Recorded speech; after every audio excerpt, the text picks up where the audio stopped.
Hey everybody, welcome back to the channel. HGM here. So last week more hints were dropped as to the new chapter content coming to ESO in 2020. These hints came in from letters and journal entries sent to the ESO community across the world, many of whom posted what they received on social media. So first off, many thanks to those of you who posted that information and made it available to everybody so we can talk about it here today. We're breaking down every new clue, every new detail, piece by piece, so let's jump right into it.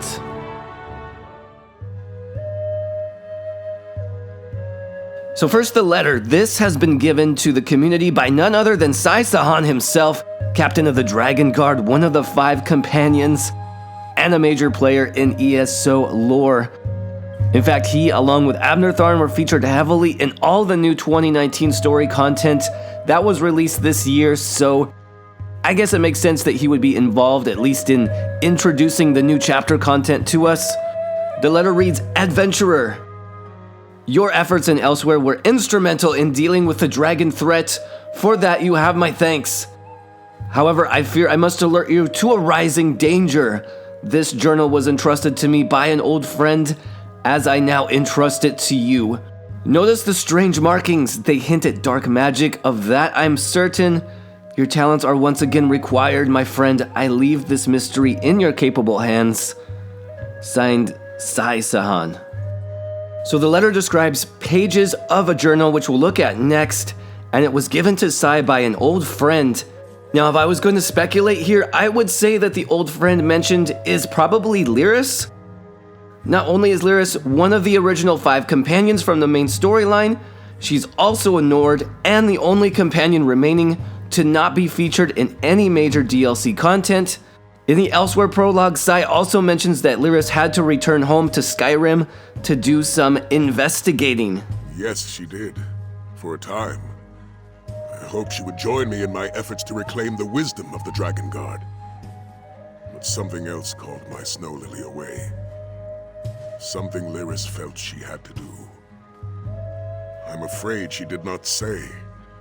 Perhaps it was something she wished to do alone, or perhaps she was afraid I would forsake my duties and join her.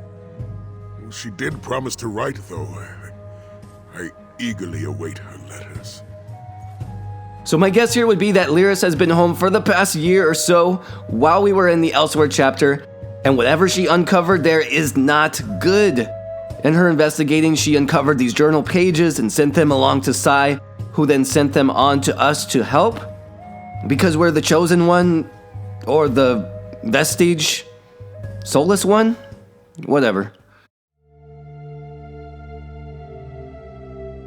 Now onto the journal pages. So the first thing to note here is that there are multiple versions of the journal. At least 3 and probably more pages were sent out, but each version is slightly different and may contain information or images that the others don't.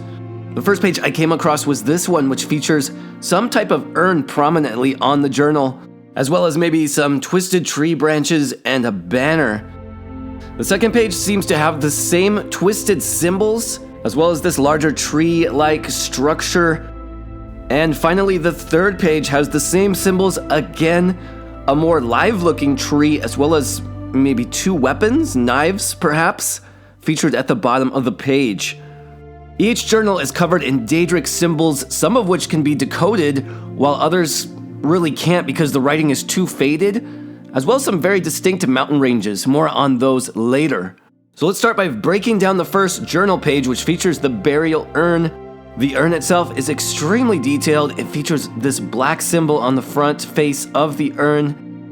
Now the symbol appears on the map as well, suggesting we may find the urn at this specific location. How do we know this is an urn and not something else? Well, the Daedric text here does confirm it. After translating the text, it reads, like all urns, it bears the dead. So clearly there is something dead inside the urn, and of course this is where we could speculate further as to what's inside. Is it one of the races of Tamriel, perhaps a Nord? Or maybe something else entirely. Now some are thinking that maybe this has a vampiric connection, even comparing this to the chamber that holds the vampire Serana in the Skyrim Dawnguard DLC. Now I did a full discussion on this concept in my previous video where we talked about vampires in Skyrim and their possible appearance in ESO for 2020. But personally, I don't quite see the resemblance here myself, though I do still think vampires will be a part of ESO Skyrim next year, just maybe in a different way. The rest of the text is a little bit more cryptic, but it seems to support a possible necromancy connection. It reads, "Death is not but a fitful sleep." Again, hinting that something inside the urn is dead, as we mentioned before, but that someone or something may be working to bring it back to life. So the symbol on the urn itself is pretty interesting as well. Now, I've searched through all the Elder Scrolls symbols I could find, but I didn't find anything close to this. My guess is that this is a new symbol created by the ESO team to tie into this new chapter. There are a few things that it resembles though. So first, I think it does bear some resemblance to the Falmer, the twisted snow elves, who are known to inhabit Skyrim. When comparing the symbol to these images from Skyrim, you definitely have a similarity here in terms of the overall shape of the head, the bone structure, even the nostrils. So could the urn contain the remains of a Falmer? It's possible. Again, this is just speculation, but I also see some resemblance to the themes of Manamarco and necromancy in the symbol as well. Both his crown and his staff of worms seem to have a similar look and feel to the symbol. The staff of worms itself also has been in various Elder Scrolls games, and it has a pretty close resemblance to the symbol. We haven't heard the last of Manamarco in ESO, and he makes several appearances in the general timeline of this story. Even after the plane meld, after the defeat of Molag Bal and the Daedric Anchors, he can still come back. We also know Manamarco is a necromancer, so the connection to a burial urn is definitely possible. So my best guess here is some connection either to the Falmer, possibly to Manamarco or some type of necromancy, or maybe just something completely new and different that we haven't seen before. Next, let's talk about the map and the mountains. Of course, we're assuming that this is some mountain range in Skyrim. Thanks to the teaser trailer, we know that Skyrim is the confirmed chapter location for 2020. With that in mind, you can search for similar mountains in the map of Skyrim to match up the general locations in this journal. As you can see, we have some pretty large mountain ranges in the north, followed by a longer but more shallow range of mountains on the west, and finally a smaller mountain range to the south. When you compare this to an actual map of Skyrim, it lines up pretty well with the northeast side of the province. This area contains Winterhold, Dawnstar, and the Pale. Now, if this in fact maps out the new chapter zone itself, this seems to fit in with the general flow of the zones in ESO pretty well. What I mean by this is that we already have the Rift and Eastmarch as separate Skyrim zones in ESO, and this new area outlined in the journal would easily fit in as the third Skyrim zone of this group, fleshing out the entire eastern side of Skyrim.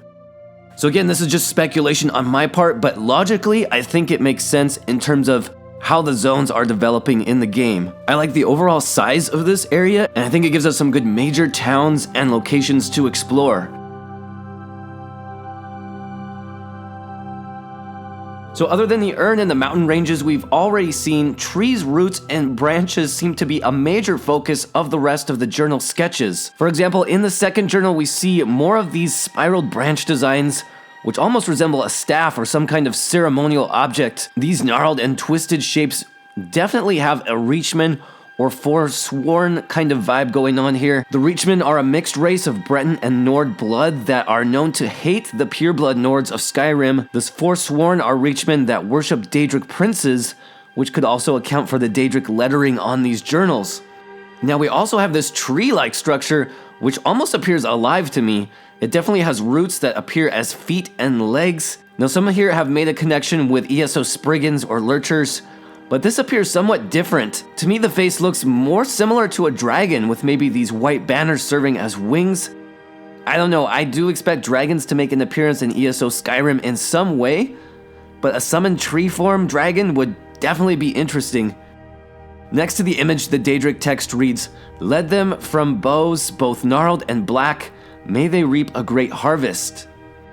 On the third journal page, we have a fully illustrated tree with roots extending underneath, which is quite interesting as well, and these two possible cutting tools.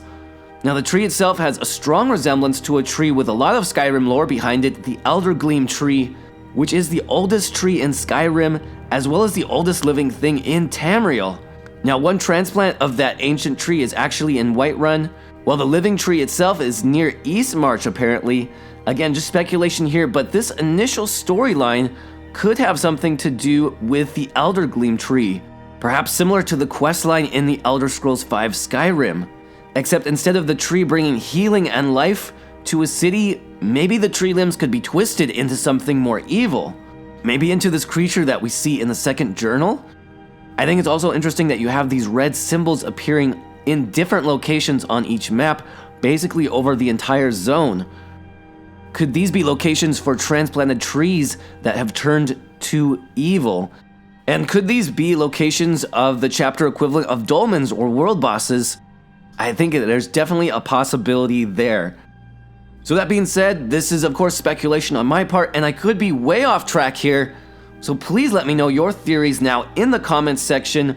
What do you think about the Reach being a possible Skyrim big bad for 2020? Or could it be Manny Marco? And what do you think of the map and the markings? Leave a comment letting us know. As always, if you enjoyed the video, don't forget to crush that like button, subscribe to the channel for more ESO content. You all are amazing. Thank you so much for watching. I hope you have a great day, and I'll see you around in the next video.